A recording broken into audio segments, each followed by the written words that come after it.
Praise the lord, హల్లెలూయా. మన ప్రభువును రక్షకుడు అతి త్వరలో రానైన యేసుక్రీస్తు వారి యొక్క పరిశుద్ధమైన నామములో మీ అందరికీ శుభములు తెలియజేస్తున్నాను. I greet you all in the matchless name of Jesus Christ of Nazareth. आप सबको यीशु मसीह के नाम पे शुभकामनाएं. మరి యొక్క పునరుద్ధాన దినమున మనందరం సజీవులుగా ఉన్నామంటే అది కేవలం దేవుని కృప. దేవుని కృప. ఆయన కృప లేనిది మనము ఆయన సన్నిధిలో లేము. సో ఈరోజు వాక్య భాగము కూడా చాలా ప్రతి వారము కూడా దేవుడు అనేకమైనటువంటి సత్యముతో నింపబడినటువంటి హితబోధను మనకు అనుగ్రహిస్తా ఉన్నాడు. ఈరోజు వాక్య భాగంలోనికి వెళ్ళాలి. మొదటిగా మనము ఆమోసు గ్రంథము 3వ అధ్యాయము 3వ వచనాన్ని ఒకసారి చదువుదాం. This is the key words for today's word. ఈరోజు వాక్యానికి ఇది ప్రాముఖ్యమైన వచనంగా మనం తీసుకోబోతూ ఉన్నాం. The book of Amos, 3rd chapter, 3rd verse. Can two walk together except they be agreed? It's a question. It's a question. Can two walk together except they be agreed? తెలుగులో చదవండి అమ్మా. చదవండి బ్రదర్, ఎవరైనా పర్లేదు. 3వ అధ్యాయం 3వ వచనం. సమ్మతింపకుండా ఇద్దరు కూడి నడుతురా. జాగ్రత్త గమనించండి ఈ యొక్క మాటని. సమ్మతింపకుండా ఇద్దరు కూడి నడుతురా. Can two walk together except they be agreed? No అని ఆన్సర్. దానికి ఆన్సర్ ఏంటి? నో. ఇద్దరు సమ్మతించడం అంటే అగ్రి అవ్వటం, ఒకరికొకరు ఒక ఒప్పందం కలిగి ఉండటం, ఒక అవగాహన కలిగి ఉండటం, ఒకే విధమైనటువంటి జీవిత విధానం కలిగి ఉండటం, ఒకరిని ఒకరు గౌరవించుకోవటం, ఒకరినొకరు గౌరవించుకోవటం. ఆ విధంగా ఉన్నప్పుడు మాత్రమే ఇద్దరు కలిసి నడవగలరు, ప్రయాణము చేయగలరు. అలా లేకుండా చేసే అవకాశము లేదు. సో ఈరోజున సొసైటీలో, మన క్రిస్టియన్ కమ్యూనిటీలో మరి ఎక్కువ సొసైటీలో ఉన్న ప్రాబ్లం ఇదే. ఎందుకనంటే ఇప్పుడు ఒక ఉదాహరణ చెప్పాలంటే, ఒక బిజినెస్ చేయాలనుకున్నప్పుడు ఒక పార్ట్నర్తో మీరు అగ్రిమెంట్ చేసుకుంటారు. పార్ట్నర్ ఉన్నప్పుడు కదండి. ఆ అగ్రిమెంట్లో కొన్ని కండిషన్స్ రాసుకుంటారు, కొన్ని రెస్పాన్సిబిలిటీస్ రాసుకుంటారు. నువ్వు ఇది చేయాలి, నేను ఇది చేయాలి, ఈ రూల్స్ వీటిని మీరకూడదు అని రాసుకుంటారు. ఒకవేళ అందులో రాసుకున్నటువంటి రూల్స్ని ఒక పార్ట్నర్ కనుక మరి అతిక్రమిస్తే ఈ ఇంకొక పార్ట్నర్కి కొన్ని హక్కులు ఉంటాయి అందులో కదా, అతనికి అగెయిన్స్ట్గా చేయటానికి కొన్ని హక్కులు కూడా అందులో రాస్తుంటాయి. సో దీన్నే మనం అగ్రిమెంట్ అంటాం. సో దాని ప్రకారంగానే వాళ్ళిద్దరూ నడుచుకోవాలి. ఎవరైనా ఒకరు గనక దానికి వ్యతిరేకంగా ఏమైనా చేస్తే ఆ అగ్రిమెంట్ బ్రేక్ అయిపోద్ది, ఆ పార్ట్నర్షిప్ బ్రేక్ అయిపోద్ది. మరి ఈ రోజున మనం చూసినటువంటి వివాహము అనేటువంటి అత్యంత విలువైనటువంటి, ప్రాముఖ్యమైనటువంటి, అన్ని విషయములలో ఘనమైనది అని దేవుడు చెప్తున్నట్టు వివాహ విషయంలో ఈ రోజున క్రైస్తవులు ఎంత బాధాకరం అంటే చెప్పడానికి చాలా బాధ వేస్తూ ఉంది. ప్రతి ఫ్యామిలీలు ఎక్కడ చూసినా కానీ విడాకులు, డివోర్స్.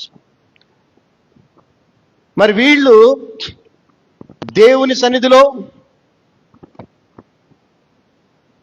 సంఘ కాపరి సేవకుని సమక్షంలో అనేక మంది ముందు ఏం చేస్తారండి? వీళ్ళిద్దరూ వాగ్దానాలు చేస్తారు. కానీ ఎందుకు కలిసి జీవించలేకపోతున్నారు? ఎందుకనంటే ఆ చేసిన వాగ్దానాలని వీళ్ళు ఏం చేస్తున్నారు? బ్రేక్ చేస్తున్నారు. They are breaking the promises and they are breaking up. ఎంత బాధాకరం ఆలోచించండి ఒకసారి. బైబిల్ గ్రంథం స్పష్టంగా చెప్తా ఉంది, నీ వివాహం చేసుకున్న స్త్రీ కానీ పురుషుడు కానీ చనిపోతే తప్ప ఇంకొక వివాహము చేసుకోవడానికి లేదు.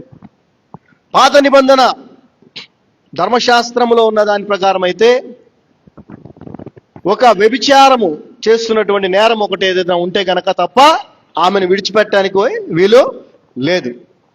కానీ ఈ రోజున వివాహం చేసుకుంటున్నటువంటి క్రైస్తవులు చనిపోకుండానే వ్యభిచారం వంటి పాపముతో ఆమె పట్టుబడకపోయినా కూడా అనేకమైన ఇతర రీజన్స్ అయితే ఉన్నాయో వాటన్నిటిని పెట్టుకొని ఏం చేస్తున్నారు?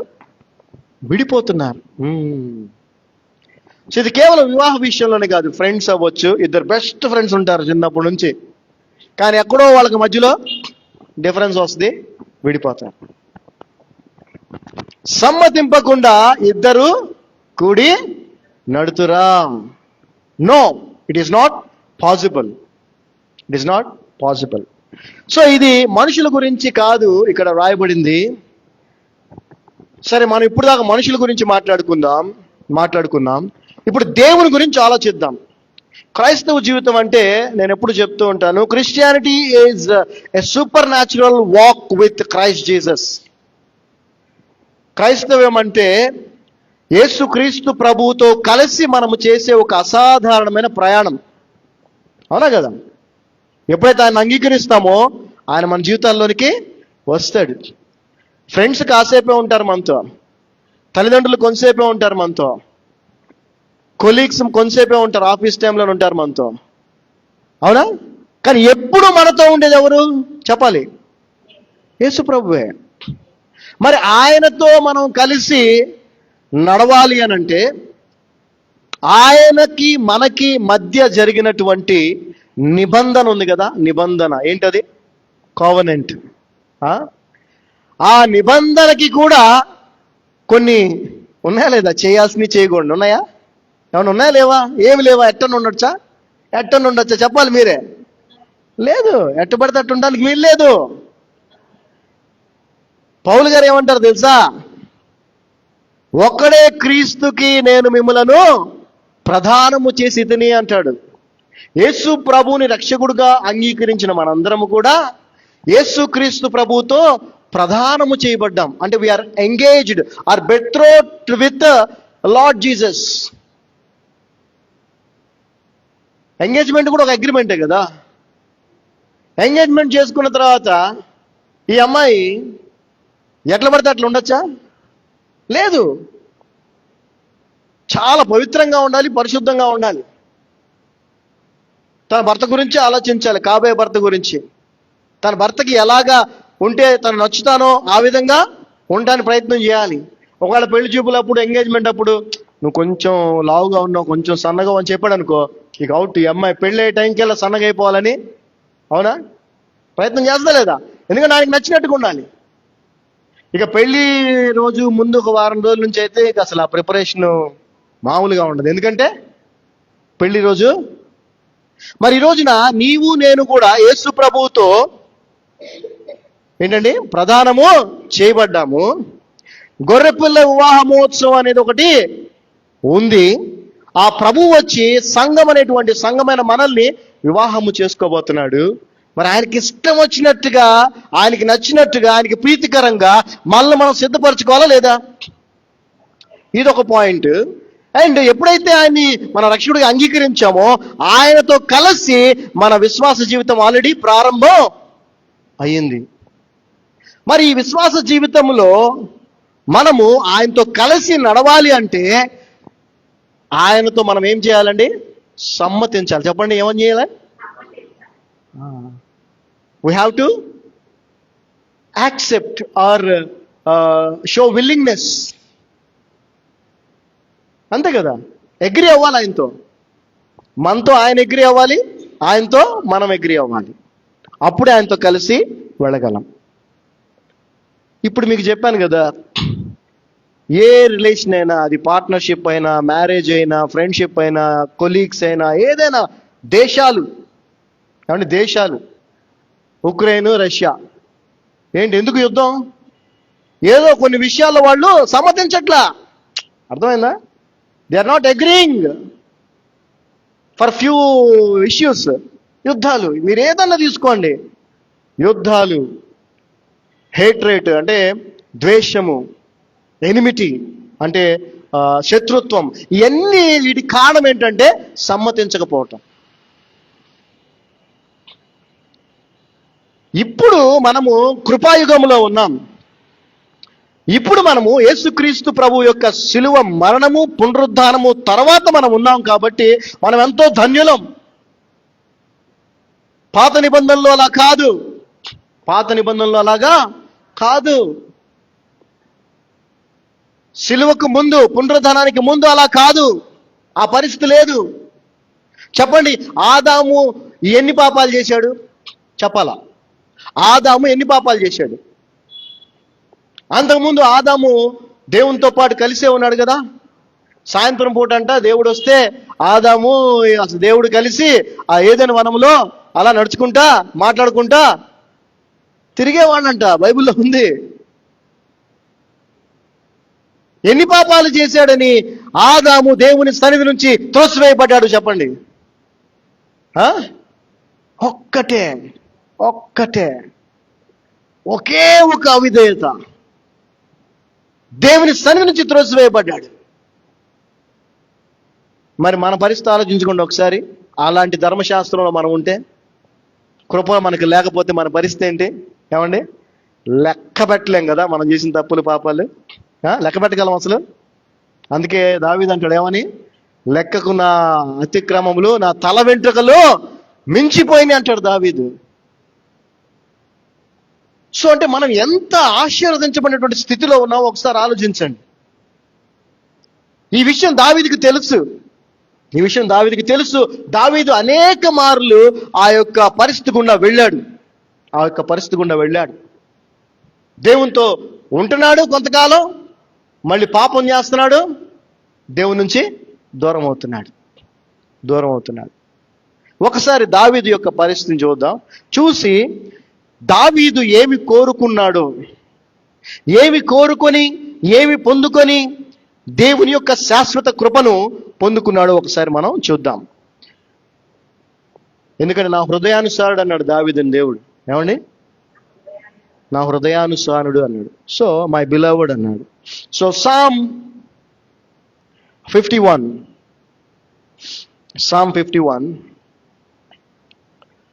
From 10th words. కీర్తన గ్రంథము 51వ అధ్యాయము 10, 11, 12 వచనాలు జాగ్రత్తగా అర్థం చేసుకునే ప్రయత్నం చేయండి. దావీదు అడుగుతున్నాడు, create in me a clean heart O God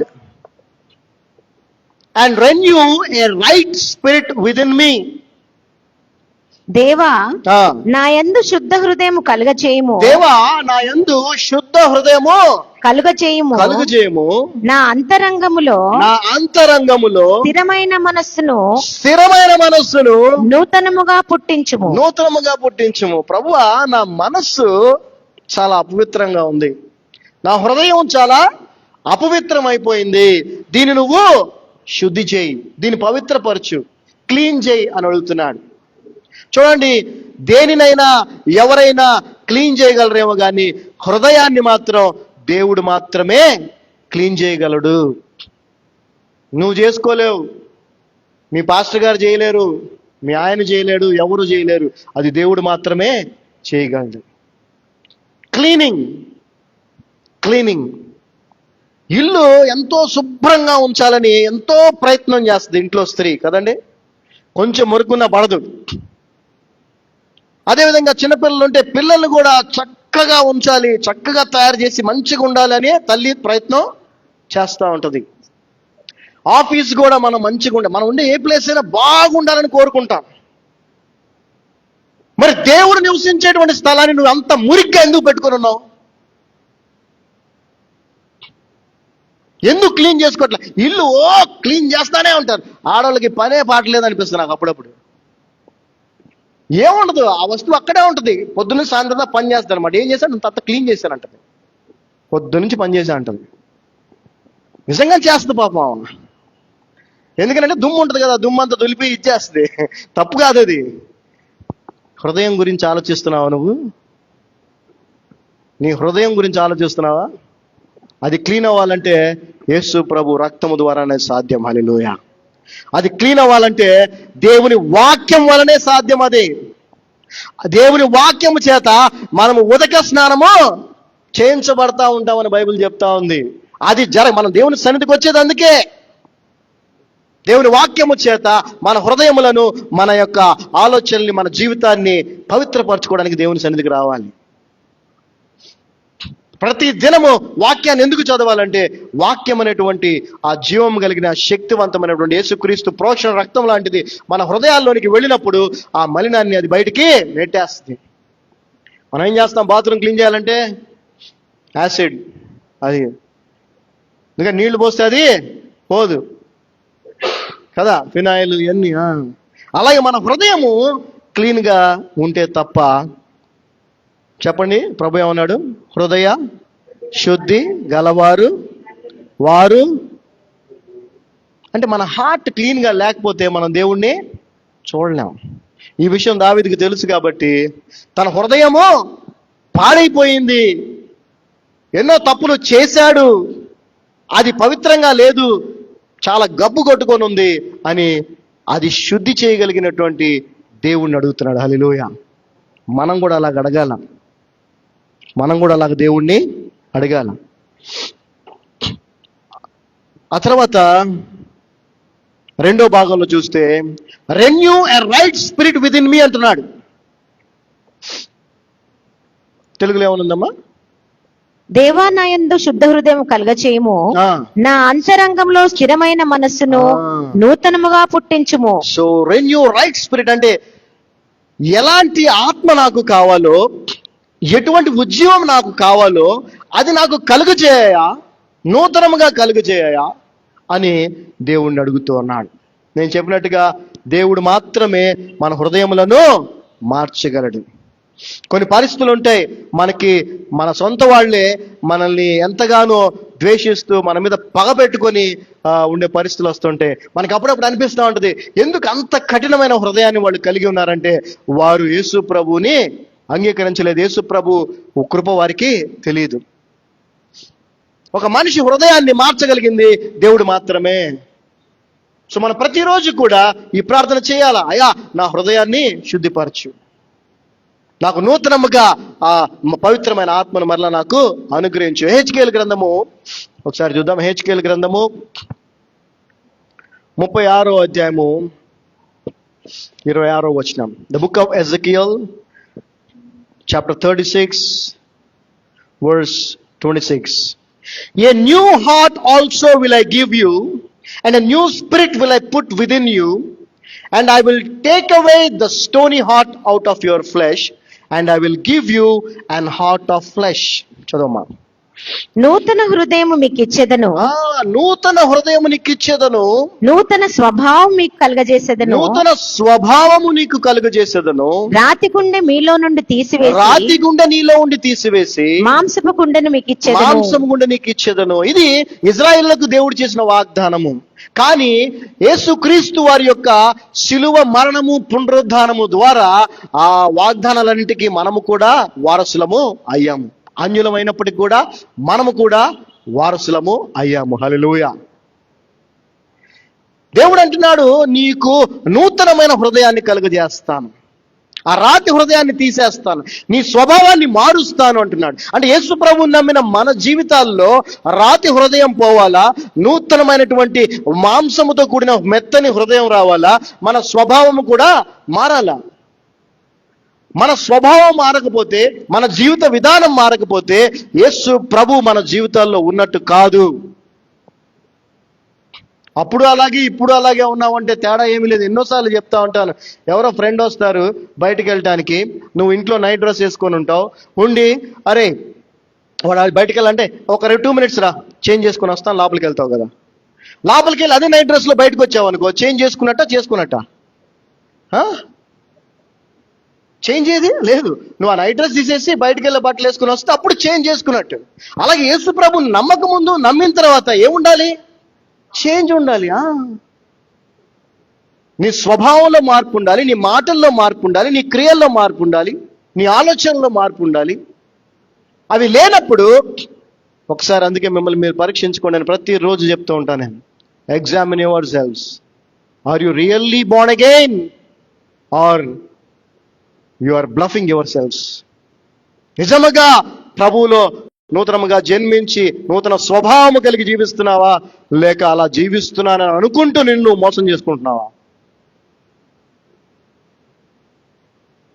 Jeremiah 31, the book of Jeremiah 31, 33. Make with the house of Israel. చూడండి, ఈ నిబంధన నేను ఇజ్రాయెల్తో చేస్తానంటున్నాడు, కానీ అదే నిబంధన యేసుక్రీస్తు కృపను బట్టి, ఆయన శిలువ త్యాగాన్ని బట్టి మనకు కూడా అనుగ్రహించబడింది. After those days said the Lord, I will put my law in their inward parts and write it in their hearts, and will be their God, and they will be my people. చదవమ్మా.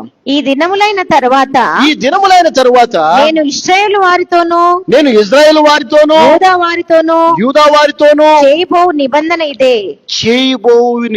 ఇదే. వారి మనస్సులలో, జాగ్రత్త గమనించండి, ఇక్కడ మనస్సుకు సంబంధించి, ఎందుకంటే మనస్సులో మనం ఏదైతే నిర్ణయించుకుంటామో, హృదయంలో మనం ఏదైతే నిర్ణయించుకుంటామో అదే మనం చేస్తాం. మన హృదయంలో ఏదైతే ఉంటుందో బైబిల్ వాక్యం చెప్తాంది, హృదయం నిండిన కొలది నోరు మాట్లాడును. సో మన హృదయము చాలా ప్రాముఖ్యమైనది. చదవమా. వారి మనస్సులలో నా ధర్మవిధి ఉంచెదను, నా ధర్మవిధి ఉంచెదను, వారి హృదయము మీద దాన్ని రాసెదను, అవి వాటిని రాసెదను. యెహోవా వాక్కు ఇదే. చూసారా? సో దేవుడు చేసిన వాగ్దానం ఇది. యేసుక్రీస్తు ప్రభువు శిలువ మరణము పునరుద్ధానము తర్వాత మనకు పరలోకము నుంచి పంపించినా ఎవరు పంపించేసిన కూడా ఉన్నాం. రండి, ఏంటండి లోపలికి వస్తారా, కూర్చుంటారా? బయట ఎందుకున్నారు? నాన్న చూడనా అతని పరిస్థితి ఏంటో, అక్కడే కూర్చుంటారు. కూర్చోండి. సో మనం చూస్తే ఇక్కడ యేసుక్రీస్తు ప్రభు వారి యొక్క శిలువ మరణము పునరుద్ధానము తరువాత మనకు పరిశుద్ధాత్మను అనుగ్రహించాడు. ఆ పరిశుద్ధాత్మ మన హృదయములో చేసే పని ఏంటంటే మనల్ని యేసు ప్రభు స్వరూపంలోనికి మారుస్తూ ఉంటది. అయితే ఆ పని చేయటానికి ఆ ఆత్మకి ఆహారము కావాలి. పని చేయాలంటే నీకు అన్నం తినాలిగా, నువ్వు అన్నం తినకుండా పని చేయగలవా? శక్తి ఉంటుందా నీకు? ఉండదు. సో నీకు అనుగ్రహించబడిన ఆత్మ నిన్ను యేసు ప్రభు స్వరూపంలోనికి మార్చాలి అని అంటే అది పని చేయాలి లోపల. అది పని చేయాలంటే జీవాహారమైన వాక్యమును నీవు నీ హృదయంలోనికి పంపిస్తూ ఉండాలా. ఇదే జరగట్లేదండి క్రైస్తవ జీవితాల్లో. This is the lack. అర్థం చేసుకోండి. అందుకే జీవితాల్లో మార్పు రావట్లే. ఎక్కడ కూడా ఎక్కడేసిన గొంగళి అక్కడే అన్నట్టు అలాగే ఉన్నారు. మార్పు లేదు.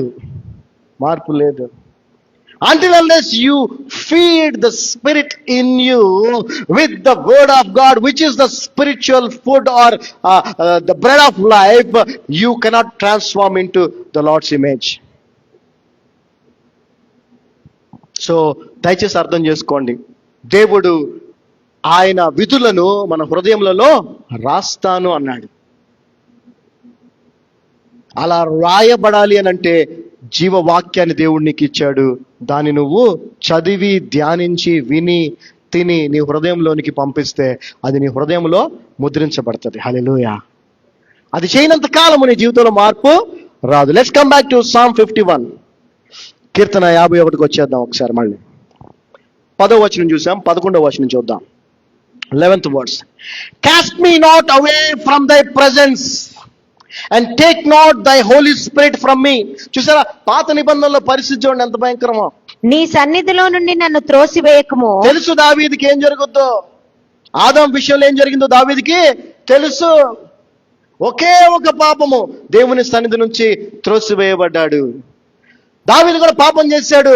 అయ్యా నన్ను తోసేస్తావు నాకు తెలుసు, దయచేసి నన్ను నీ సన్నిధి నుంచి త్రోసివేయకు. మనం ఎంత ధన్యులం ఒకసారి ఆలోచించండి. ప్రభు అన్న మాటలో ఎంత సత్యం ఉందో చూడండి. చూచి నమ్మిన వారి కంటే చూడక నమ్మిన వారు అపోస్తుల కంటే మనం ధన్యులం. ఎందుకనంటే మనము కృపను పొందుకుంటున్నామండి, కృపను పొందుకుంటున్నాం. ఒక్క తప్పిదానికే దేవుని సన్నిధి నుంచి త్రోసివేయబడి పరిస్థితుంటే ఈ రోజున మనం దేవుని సన్నిధిలో ఉండగలిగే వాళ్ళమా? దీనికి కారణం ఎవరు? యేసుక్రీస్తు ప్రభు. ఆయన శిలువ త్యాగం, ఆయన కృప, ఆయన చిందించిన రక్తము. అంత మాత్రమే కాదు, అంటా ఉన్నాడు, అయ్యా నీ ఆత్మను నా నుంచి, నీ పరిశుద్ధాత్మను నా యొద్ద నుండి నా ఇద్దరు నుండి. తీసివేయకుము. అప్పుడు సిచ్యువేషన్ అదే, సిలువకు ముందు అదే. నువ్వు పాపము చేస్తే నీవు దేవుని సన్నిధి నుంచి త్రోసివేయబడతావు, నీ నుంచి పరిశుద్ధాత్మ తీసివేయబడుతుంది. కానీ ఈ రోజున మనము ఎంత ధన్యులం అంటే, ఈ రోజున ఆ పరిస్థితి మనకి లేకుండా యేసు ప్రభు చేశాడు. ఆయన గట్టిగా స్తుతులు చెల్లిద్దాం. హల్లెలూయా చెప్పండి అందరూ. హల్లెలూయా. యేసయ్యా నీకు వందనాలు, యేసయ్యా నీకు వందనాలు. Thank you lord, thank you Jesus.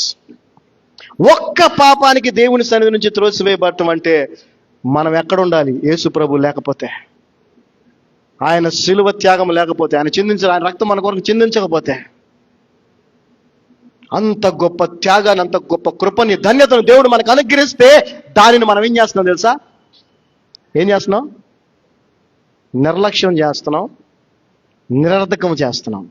పౌలు గారు అంటారు, అందుకే నేను దేవుని కృప నిరర్ధకము చేయను. గలతీ 2:21. నేను దేవుని కృపను నిరర్ధకము చేయను అంటాడు ఆయన. కానీ మనం చేస్తూనే ఉన్నాం. కృపతో ఆయన క్షమిస్తున్నాడు కదా అని చెప్పి మనం చేస్తూనే ఉన్నాం. కానీ దేవుడు మనకి ఇచ్చిన ధన్యత ఏంటో చూడండి ఒకసారి. కొరింథీయులకు రాసిన 2వ పత్రిక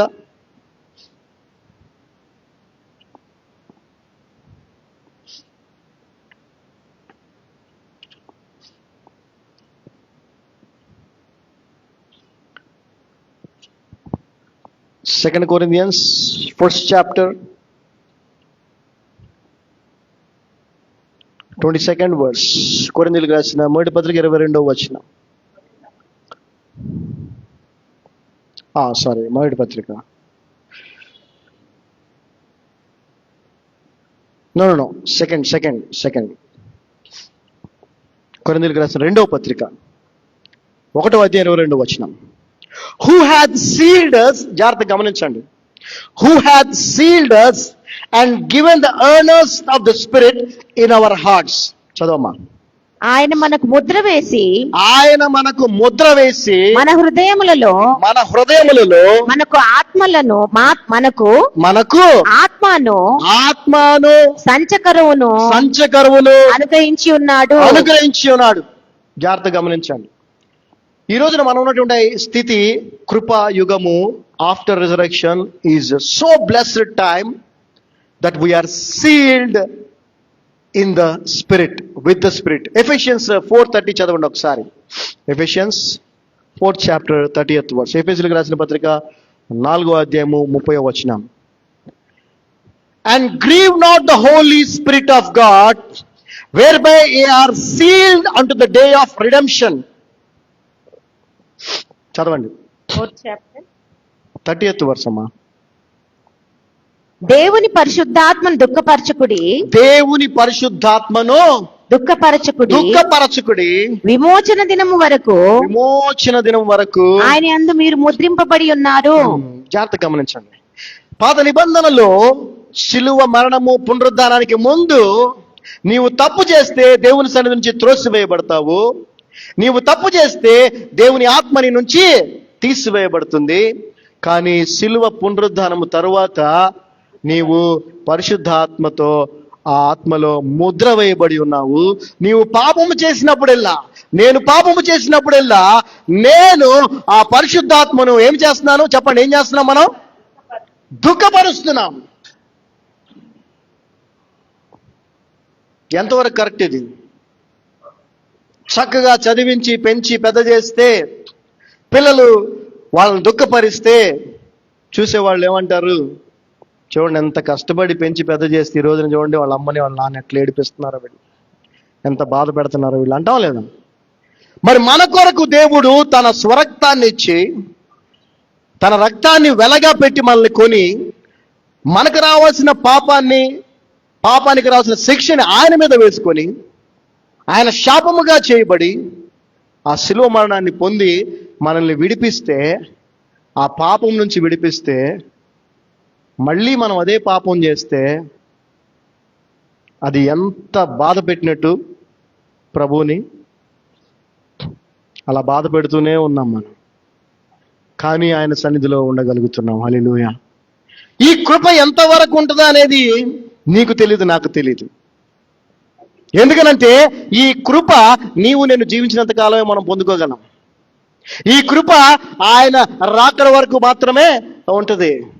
ఆయన రాకడెప్పుడో తెలియదు, మన పోకడెప్పుడో కూడా మనకి తెలియదు. కాబట్టి మనల్ని మనం మార్చుకోవాలి, మన జీవిత విధానాన్ని మార్చుకోవాలి, మన ఆలోచన విధానాన్ని మార్చుకోవాలి. మనం యేసుక్రీస్తు ప్రభువుతో కలిసి జీవిస్తున్నాం అనే విషయాన్ని మర్చిపోకూడదు. మనం we are sealed unto the day of redemption.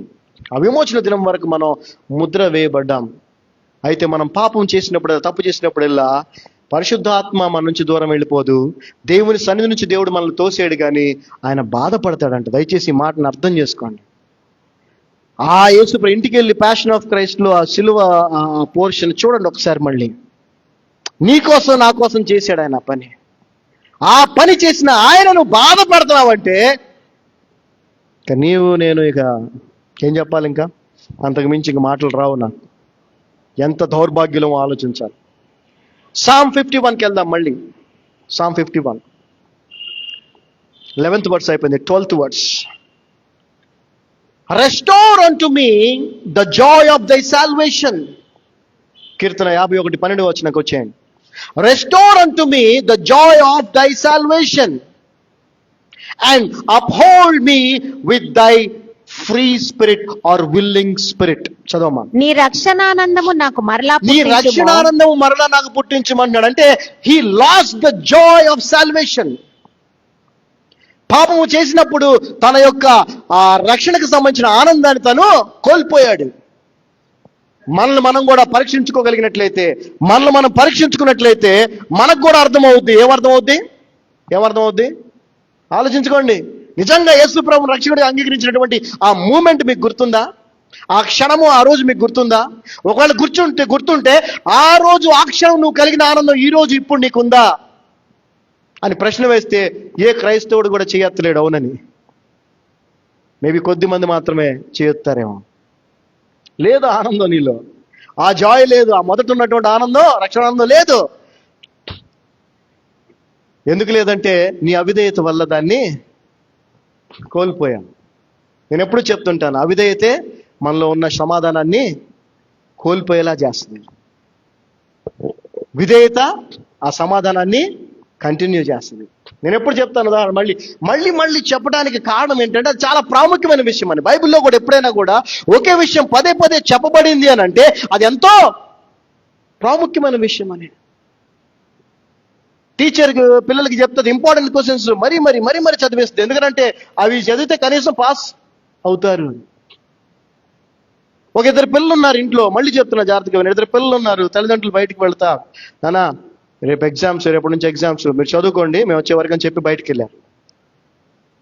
ఓ పిల్లాడు లేదా ఓ పాప టీవీ ఆన్ చేసి చూస్తా ఉంది.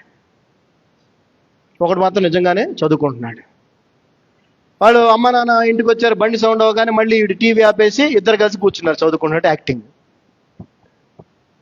చూడటానికి బయటికి ఇద్దరు చదువుతున్నట్టు కనిపిస్తారు, కానీ లోపల ఎవరైతే టీవీ చూసారో వాళ్ళ హృదయంలో ఎట్లా ఉంటుంది చెప్పండి? శాంతి ఉంటుందా? సమాధానం ఉంటుందా? ఉండదు. ఏముంటుంది? భయము, ఆందోళన. తమ్ముడు చెప్పేస్తాడేమో, చెల్లి చెప్పిద్దేమో, నా పరిస్థితి ఏంటి?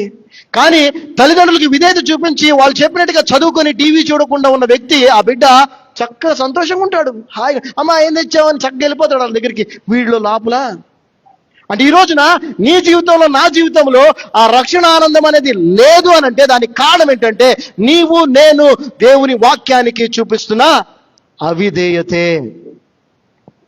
నువ్వు విధేయత చూపిస్తే ఆ రక్షణానందం నీకు ఉంటుంది. ఈరోజు దావీదు వలె మనందరం కూడా ప్రార్థన చేయాల్సిన అవసరం ఉంది. అయ్యా ఆ రక్షణ ఆనందాన్ని మరలా నాకు కలుగజే. రెస్టోర్ అంటే ఏంటంటే to get it back again. ఉండేది ఒకసారి, పోయింది, మళ్ళీ తెచ్చుకోవటం. ఈరోజు అందరూ అదే పరిస్థితిలో ఉన్నాం.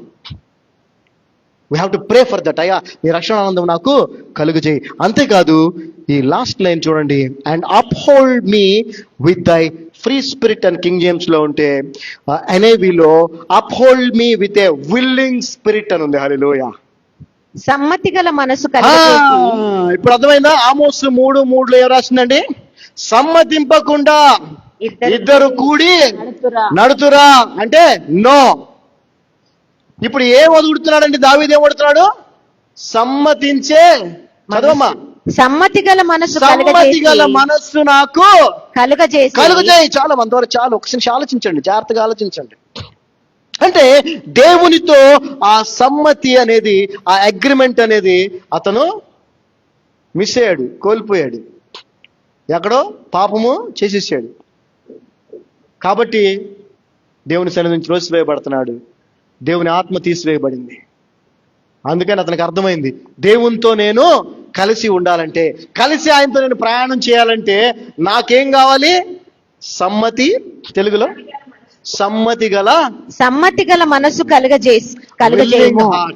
Willing heart, accepting heart, obedient heart, విధేయత చూపించే మనస్సు, సమ్మతి గల మనస్సు. ఎందుకంటే సమ్మతించకుండా ఇద్దరు కూడి నడుచుట అసాధ్యం.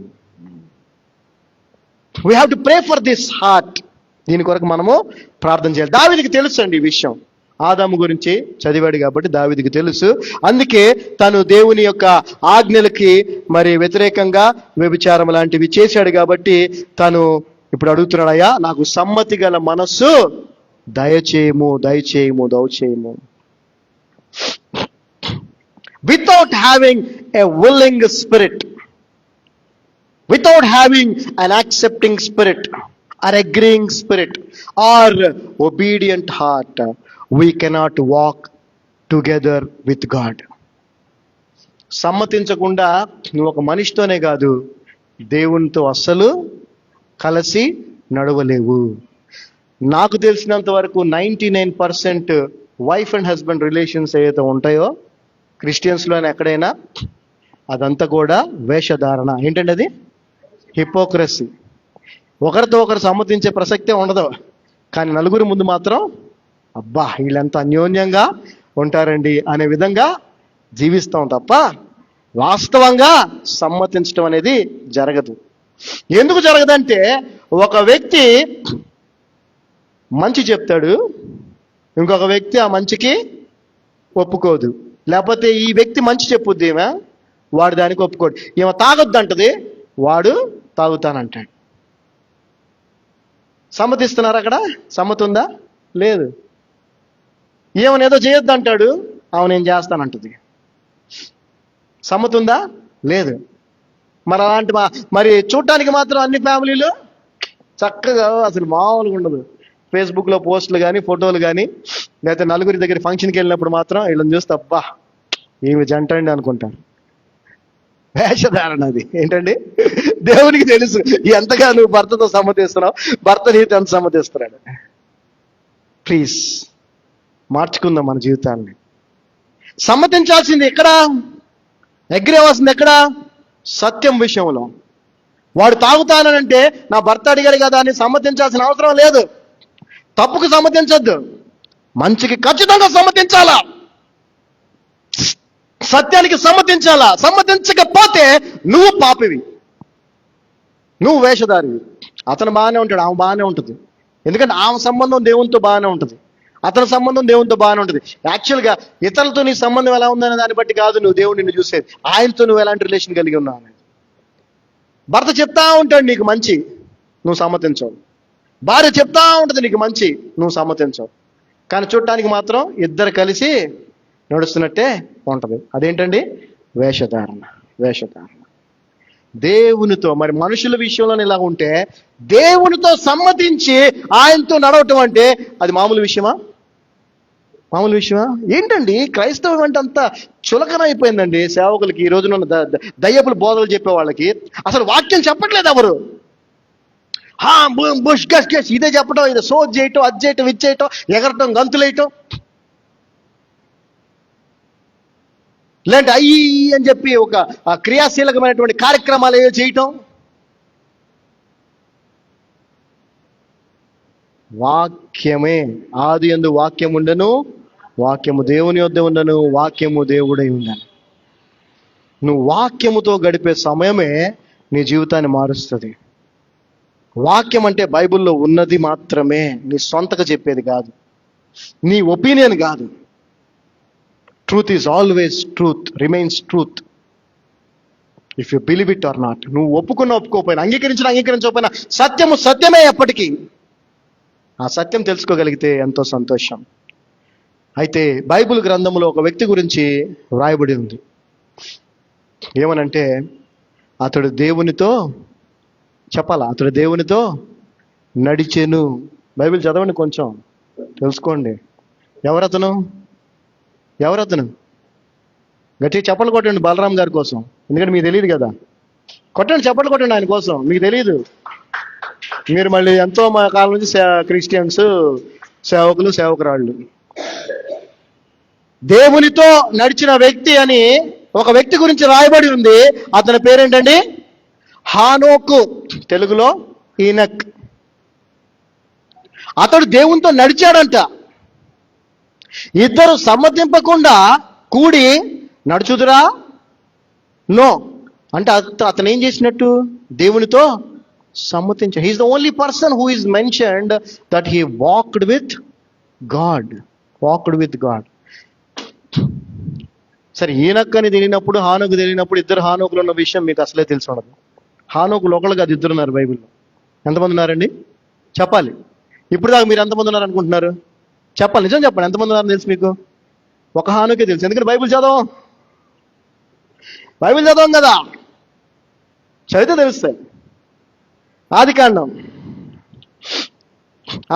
4వ అధ్యాయము 17వ వచనం చూస్తే ఇక్కడ ఒక హానోకు ఉంటాడు. ఆదికాండం 4వ అధ్యాయం 17వ వచనం చూస్తే ఇక్కడ హానోకు ఉంటాడు. ఇతను ఎవరో చూద్దాం. అండ్ కయీన్ అంటే కయీను knew his wife and she conceived and bare Enoch. చదవమా. కయీను తన భార్యను కూడినప్పుడు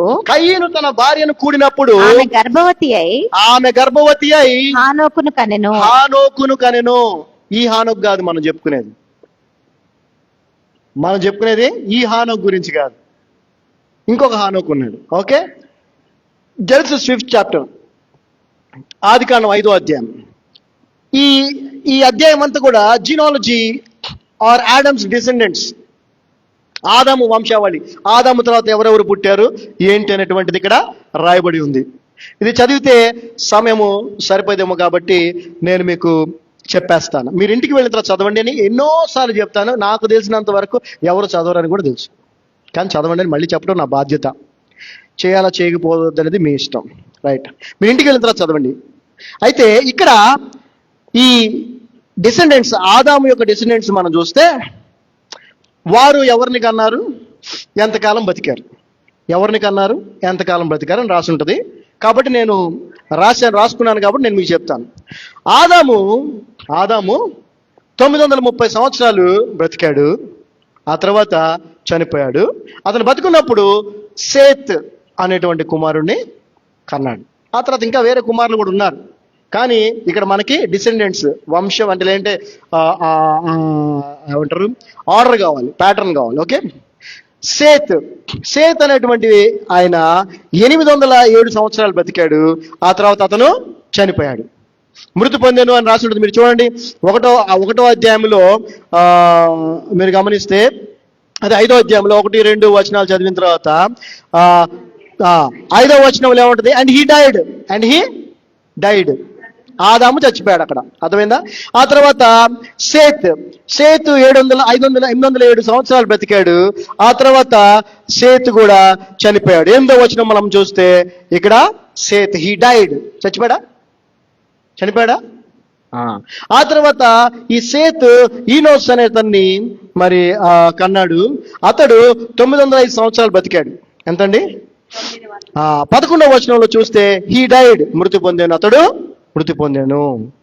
ఆ తర్వాత ఈనోస్ అనే వ్యక్తి కైనాన్ అనేటువంటి వ్యక్తిని కన్నాడు. అతడు 910 సంవత్సరాలు బ్రతికాడు. ఆ తర్వాత అతడు కూడా చనిపోయాడు. 14వ వచనంలో చూస్తే హీ డైడ్. ఈ కైనాన్ అనేటువంటి వ్యక్తి మహాలీల్ అనేటువంటి వ్యక్తిని కన్నాడు. అతడు 895 సంవత్సరాలు బ్రతికాడు. ఆ తర్వాత 17వ వచనం మనం చూస్తే అతడు మృతి పొందాను.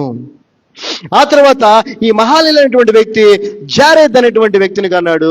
ఆ వ్యక్తి ఎంతకాలం అండి? 962 సంవత్సరాలు బ్రతికాడు. 962 సంవత్సరాలు బ్రతికాడు. ఆ తర్వాత 20వ వచనం చూస్తే హీ డైడ్, మృతి పొందాడు. అవునా? చనిపోయాడు. అయితే ఇక్కడ మనం చూస్తే ఈ జారెద్ అనేటువంటి వ్యక్తి ఇంకొక వ్యక్తిని కన్నాడు. ఎవరిని కన్నాడు? హానోకు. జాగ్రత్తగా ఇక్కడ నుంచి మనం చదువుదాం. ఓకే, సో 19వ వచనం నుంచి మనం చదువుదాం. 19వ వచనం, ఆదికాండం 5వ అధ్యాయం 19వ వచనం. And Jared lived after he begat Enoch 800 years and begat sons and daughters, and all the days of Jared were 962 years and he died. చదవమ్మా. హానోకును కనిన తర్వాత ఏరేదు 800 ఏండ్లు బ్రతికి కుమారులను కుమార్తెలను కనెను. ఏరేదు దినములన్నీయు 962 ఏండ్లు. అప్పుడు అతడు మృతి పొందెను. మృతి పొందాడు. ఇక అంతా మనం చూస్తే ఆదాము నుంచి ఏంటంటే మరణం మరణం మనం బ్రతకడం చచ్చిపోవడం, బ్రతకడం చచ్చిపోవడం, బ్రతకడం అంటే fundamental of life, the formula of life, living and dyeing. పుట్టడం చచ్చిపోవడం, పుట్టడం చచ్చిపోవడం. ఈనక్ 21వ వచనం. And Enoch lived 65 years and begat Methuselah. And Enoch walked with God. Underline చేసుకోండి. Enoch walked with God and he begat Methuselah 300 years and begat sons and daughters. And all the days of Enoch were 365 years, and Enoch walked with God, and he was not, for God took him. చదవండి.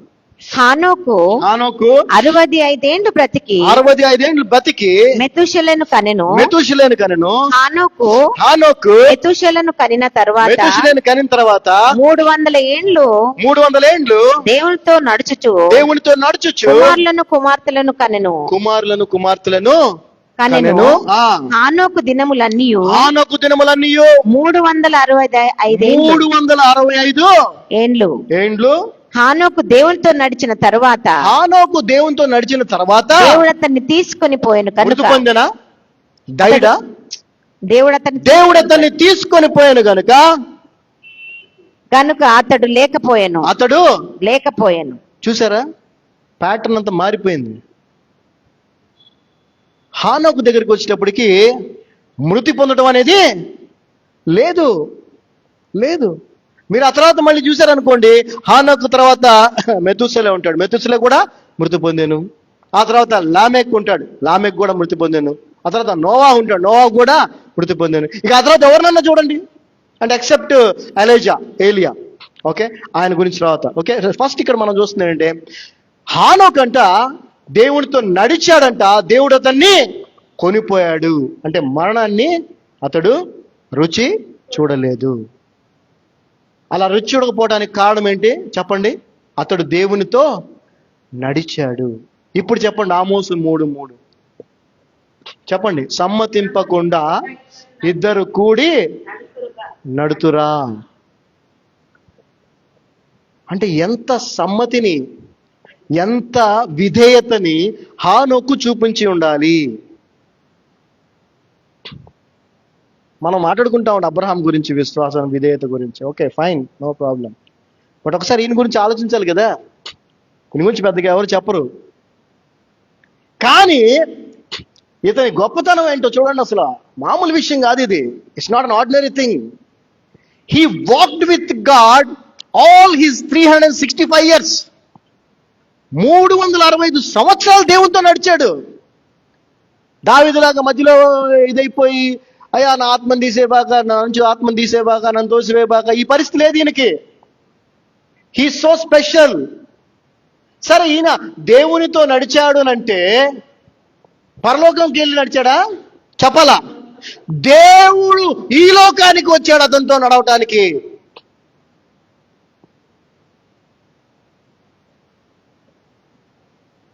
ఎంత అద్భుతమైందండి. ఆలోచించండి ఒకసారి, imagine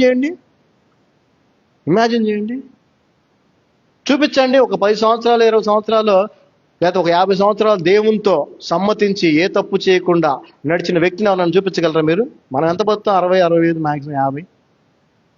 365 సంవత్సరాలు అతడు దేవునితో సమ్మతించి నడిచాడు. అంతకుముందు చదివాం కదా వాళ్ళు ఎంతకాలం బతికారో. ఇతని తర్వాత కూడా చూస్తారా మీరు? మెతుసెలే 969 సంవత్సరాలు, అతనే హైయెస్ట్ బైబిల్లో. ఆ తర్వాత లామెక్ చూస్తే 777 సంవత్సరాలు. ఆ తర్వాత నోవాహు చూస్తే 950 సంవత్సరాలు. అర్థమైందా? బట్ ఇతని లైఫ్ ఎంత ఉందండి వీళ్ళతో కంపేర్ చేస్తే? వాళ్ళ ఫాదర్స్తో కంపేర్ చేసినా, వాళ్ళ చిల్డ్రన్, గ్రాండ్ చిల్డ్రన్తో కంపేర్ చేసినా ఇతంది 50% కూడా లేదు. 365 అంటే 900 చిల్లరకి ఎంత? చాలా తక్కువ, 1/3 వంతు.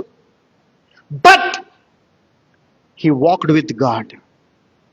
నువ్వెంతకాలం జీవించావు అనేది కాదు, ఎలా జీవించావు అనేది ఇంపార్టెంట్. ఎంతకాలం నుంచి దేవుని సేవలో ఉన్నావు అనేది కాదు, ఎంతగా దేవునితో సమ్మతించి నమ్మకంగా దేవుని సేవ చేస్తున్నావు అది ఇంపార్టెంట్. నువ్వు ఎంతకాలం నుంచి ప్రభువుని నమ్ముకొని ఎంతకాలం అయిందో ఇంపార్టెంట్ కాదు, ఎంతకాలం ప్రభుతో సమ్మతించి ఆయనతో కలిసి నడిచావో ఇంపార్టెంట్. ఎంత గొప్ప వ్యక్తో మనం ఆలోచించాలి. ఎటువంటి సమయంలో అతను దేవునితో నడిచాడు 365 సంవత్సరాలు అంటే ఒక్కసారి చూడండి. 6వ అధ్యాయము, జెనసిస్ 6th చాప్టర్ 5 to 7. అతడు దేవునితో నడిచాడు అని అంటే ఎటువంటి సమయంలో నడిచాడో చూద్దాం ఒకసారి. ఆదికాండం 6వ అధ్యాయము 5 నుంచి 7 వరకు. And God saw that the wickedness of man was great in the earth, and that every imagination of the thoughts of his heart was only evil continually. And it repented the Lord that he had made man on the earth, and it grieved him at his heart. చదవమా. నరుల చెడుతనము ఎటువంటి సమయములో హానోకు దేవునితో సమ్మతించి నడిచాడు అనంటే, నరుల చెడుతనము భూమి మీద గొప్పదని, భూమి మీద గొప్పది అంటే ఇక చెప్పలేం, అంత భయంకరమైన పాపం ఉంది భూమి మీద. వారి హృదయం యొక్క తలంపులలోని, హృదయంలో, తలంపుల్లో, ఊహల్లో అంతా కూడా ఎల్లప్పుడు కేవలం చెడ్డదనియో, కేవలం చెడ్డ తలంపులే కలిగి ఉన్నారు మనుషులు. యెహోవా చూచి, అది దేవుడు చూశాడు, తాను భూమి మీద నరులను ఎందుకు వీళ్ళని నేను చేశానా అని ఆయన యెహోవా సంతాపము నొంది బాధపడ్డాడంట. తన హృదయంలో నొచ్చుకున్నాడంట. ఎందుకు చేశాను రా బాబు వీళ్ళని అనవసరంగా వెళ్ళి. అంత పాపము విస్తరించినటువంటి సమయంలో హానోకు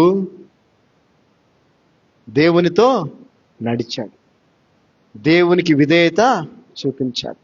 ఎంత విధేయత చూపించాడంటే, ఎంత సమ్మతించాడంటే, ఎంత దేవుని విశ్వసించాడంటే, దేవుడు అనుకున్నాడు, హనోక్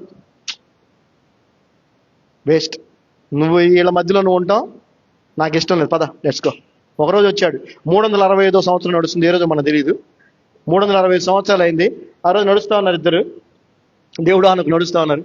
హానోక్ ఇక్కడ అబ్బే కష్టం, వీళ్ళు మారరు, దేవుడు తెలుసు కదా ఎట్టా వీళ్ళందరూ మొత్తాన్ని నేను డిస్ట్రాయ్ చేయబోతున్నాను, లెట్స్ గో టు హెవెన్, వెళ్ళిపోదాం పదా అని. One day they both walked into heaven. గట్టిగా చెప్పకూడదా వైసెగ్? హల్లెలూయా. ఎంత గొప్ప విశ్వాసమై ఉండాలండి అతనిది, ఎంత విధేయత చూపించి ఉండాలి దేవునికి. అలానే అతని యొక్క సహవాసం, తన చుట్టుపక్కల వాళ్ళు ఎట్టున్నారండి చుట్టుపక్కల వాళ్ళు? దేవుడు పశ్చాత్తాపడే అంత పాపములో ఉన్నారు జనమంతా. ఆ టైంలో కూడా అతడు దేవునితో కలిసి నడిచాడు. అదే పరిస్థితి ఈ రోజున కూడా మనకి ఈ లోకంలో ఉంది ప్రస్తుతం, అవునా కదా? అవునా? ఈ రోజున అదే పరిస్థితి ఉందా లేదా? ఎక్కడ చూసినా పాపమే, ఎక్కడ చూసినా చెడు తలంపులు, చెడు చెడు చెడు చెడు. అయినా కూడా మనము హానోకు వలె దేవునితో, ప్రభువుతో కలిసి నడవాలి. ప్రభుతో కలిసి నడవటం అంటే నీ ఇష్టం వచ్చినట్టు జీవించడం కాదు.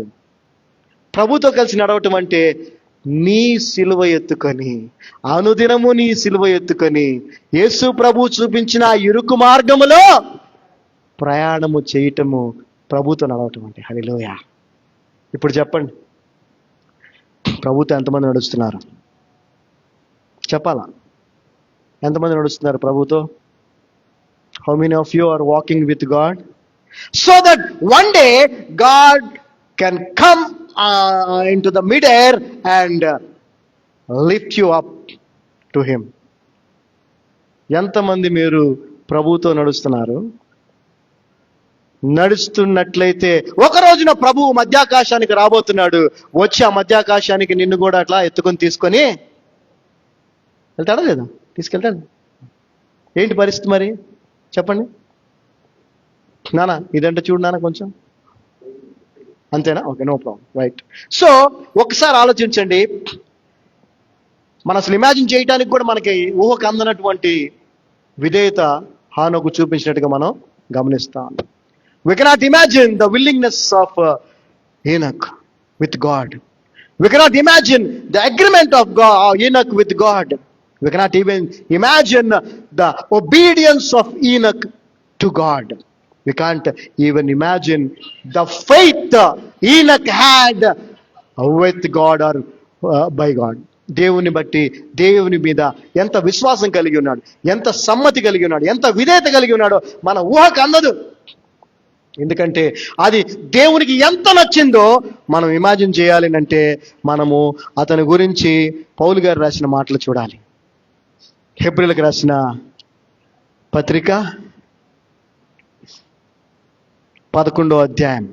ఈ హెబ్రీ 11 అనేటువంటిది విశ్వాసం యొక్క ఏమండి డెఫినేషన్తో ప్రారంభమై, విశ్వాసం యొక్క డెఫినేషన్ అంటే తెలుగులో ఏమంటారు? డెఫినేషన్ అర్థమా? విశ్వాసం అంటే ఏంటో అర్థం చెప్పే వచనంతో ప్రారంభమై, విశ్వాసము ద్వారా ఎవరెవరు ఏమేమి సాధించారో, ఏమేమి పొందుకున్నారో చెప్పే అధ్యాయం ఇది. ఇందులో మొదటిగా ఏబేలు గురించి రాయబడి ఉంది. ఆ ఏబేలు తర్వాత రాయబడి ఉంది ఎవరి గురించి అండి? ఎవరి గురించి? హానోకు గురించే. ఒక్కసారి 5వ వచనాన్ని మనం చదువుదాం. Let's read the 5th verse of Hebrews 11th chapter. By faith Enoch was translated. జాగ్రత్తగా అర్థం చేసుకోండి. Enoch was translated that he should not see death, and was not found, because God had translated him. For before his translation, he had this testimony that he pleased God. విశ్వాసమును బట్టి హానోకు మరణము చూడకుండానట్లు కొనిపోబడెను. అతడు కొనిపోబడక మునుపు దేవునికి ఇష్టుడై ఉండెనని సాక్ష్యము పొందెను. ఇదండి దేవునితో నడవటం అంటే దేవునికి ఇష్టుడై ఉండటం. అతను పొందిన సాక్ష్యాన్ని, మనకు తెలిసిన సాక్ష్యం ఏంటి? అతను దేవునితో నడిచను కదా. దాన్ని ఆత్మపూర్ణమైనటువంటి పౌలు గారు ఇక్కడ మనకు అర్థమయ్యేలా చెప్తున్నాడు. దేవునితో నడవటం అంటే ఏందో అనుకుంటామో మనం. దేవునికి ఇష్టడుగా జీవించాడనే సాక్ష్యాన్ని అతను పొందాడంట. అయితే దేనికి ముందు? దేవుడు అతన్ని తీసుకొనక పోకముందు. అంటే ఎవరిని దేవుడు తీసుకొని పోతాడు? దేవునికి ఇష్టడుగా ఉన్నవారిని, దేవునికి ఇష్టమైన జీవితాన్ని జీవించిన వారు. నీకు ఇష్టమైన జట్టు నువ్వు జీవిస్తే కాదు, దేవునికి ఇష్టమైన జీవించిన వారిని ఆయన తీసుకొని పోతాడు. నువ్వు ఆయనకి ఇష్టమైన జీవితాన్ని ఎప్పుడు జీవిస్తావు? ఆయనతో నువ్వు సమ్మతించినప్పుడే. 6వ వచనం. But without faith it is impossible to please him. For he that cometh to God must believe that he is, and that he is a rewarder of them that diligently seek him. చదవమా. విశ్వాసము లేకుండా దేవునికి ఇష్టుడై ఉండుట అసాధ్యము. ఎంత విశ్వాసం ఉండాలి అంటే, హానోకు వంటి విశ్వాసం ఉండాలి. హానోకు వంటి విశ్వాసము లేకుండా మనము దేవునికి ఇష్టలుగా ఉండలేం. దేవునికి ఇష్టలుగా ఉండాలంటే హానోకు వంటి విశ్వాసం కావాలి. విశ్వాసం ఎలా వస్తుంది చెప్పండి మీరు ఒకసారి. ఎన్నిసార్లు అడుగుతాను, దేనివల్ల వస్తుంది విశ్వాసం? ఏం వింటే వస్తుంది? పక్కింటి వాళ్ళ గురించా, బంధువుల గురించి, టీవీ సీరియల్, సాంగ్స్? యేసు క్రీస్తుని గూర్చి ప్రభు వాక్యాన్ని వింటే విశ్వాసం వస్తుంది. అంటే ప్రభు మాటలు వింటే విశ్వాసం వస్తుంది. ఇతనికి అంత విశ్వాసం రావడానికి కారణం ఏంటంటే అతను 365 సంవత్సరాలు దేవునితోనే కలిసి నడిచాడు. అతను మాట్లాడుతుంది ఎవరితో? అతను వింటున్న మాటలు ఎవరి మాటలు చెప్పాలా? ఎవరి మాటలు? దేవుని మాటలే. ఈ రోజున 365 రోజులు ఇది నీతోనే ఉంది. ఉందా లేదా? తల కిందో గూట్లోనో ఏడో ఉంటుంది, ఉపయోగం లేదు. దీన్ని గనక నువ్వు వింటూ, అంటే దీంతో ప్రయాణం చేస్తే, దీంతో నడిస్తే దేవునితో నడిచినట్టు. నువ్వు దీంతో ప్రయాణం చేస్తే, దీన్ని వింటా ఉంటే ఈనక్కు లాంటి విశ్వాసం వస్తుంది. అప్పుడే ఈనక్కులాగా నీవు దేవునితో సమ్మతించి విధేయత చూపించి జీవించగలుగుతావు. అప్పుడే నీవు దేవుని చేత తీసుకొనబోబడతాం. ఇక్కడ మీరు గమనిస్తే ట్రాన్స్లేట్ అనే పదాన్ని వాడారు కదా కింగ్ జేమ్స్ లో. ట్రాన్స్లేట్, తెలుగులో కొనిపోబడి. ట్రాన్స్లేట్ అనే పదానికి అర్థం ఏంటో తెలుసా? To change from one form to another. Translate అంటే ఏంటండి? మామూలుగా తెలుసు మనకి, ఈ తెలుగులో దాన్ని ఇంగ్లీష్లో చెప్పడం, ఇది కూడా ట్రాన్స్లేట్. ఇంగ్లీష్ పదాలకి చాలా అర్థాలు ఉంటాయి. ఓకే, ఈ ట్రాన్స్లేట్ అనే పదానికి అర్థం ఏంటంటే to change from one form to another form. మరి ఫార్మ్ అంటే ఏంటి? ఫార్మ్ అంటే ఏంటి? The shape or visible structure of a thing or a person. ఒక వ్యక్తి లేదా ఒక వస్తువు చూడటానికి ఎలాగా ఉందో, కనిపిస్తుందో దాన్ని ఏమంటారు? ఫామ్ అంటారు. ఆ ఫామ్ని దేవుడు ఏం చేశాడు? ఆ ఫామ్ని మార్చడమే ట్రాన్స్లేషన్. అంటే ఈనోకు ఎలాగైతే ఉన్నాడో చూడటానికి అలాగ తీసుకెళ్ళాడా? చెప్పాలా? ఎందుకంటే దేహంతో పరలోకానికి వెళ్ళడానికి ఛాన్స్ లేదు. ఈ దేహంతో ఏం చేశాడు ప్రభువు? చదవండి, అందుకే 5వ వచనం, ఈనకు వాస్ ట్రాన్స్లేటెడ్. అంటే హిజ్ ఫార్మ్ వాస్ చేంజ్డ్. చూడండి, because God has translated him. అంటే ఒక ఫామ్ నుంచి ఇంకో ఫామ్ కి మార్చేశాడు. ఏ ఫామ్ లోకి మార్చాడు? ఏ ఫామ్ లోకి మార్చాడు? మనందరం ఒక రోజున ఏ ఫామ్ లోకి మార్చబడబోతున్నామో ఆ ఫామ్ లోకి మార్చాడు. Hallelujah, hallelujah. Enoch is the best example after the Lord Jesus Christ for the transformation of our bodies. యేసుక్రీస్తు వారే తన రూపాంతరం చెంది తన శిష్యులకు కూడా చూపించేశాడు. యేసుక్రీస్తు ప్రభు తర్వాత ఇంకెవరైనా ఆ రూపాంతరము చెందేటువంటి ఆ దేహానికి సాక్ష్యముగా, విట్నెస్ గా ఉన్నారనంటే అది ఎవరు? హానోకు. హానోకు, హానోకు. ఒకసారి చదవండి మన పరిస్థితి ఏం కాబోతుందో. 1 Corinthians 15 chapter.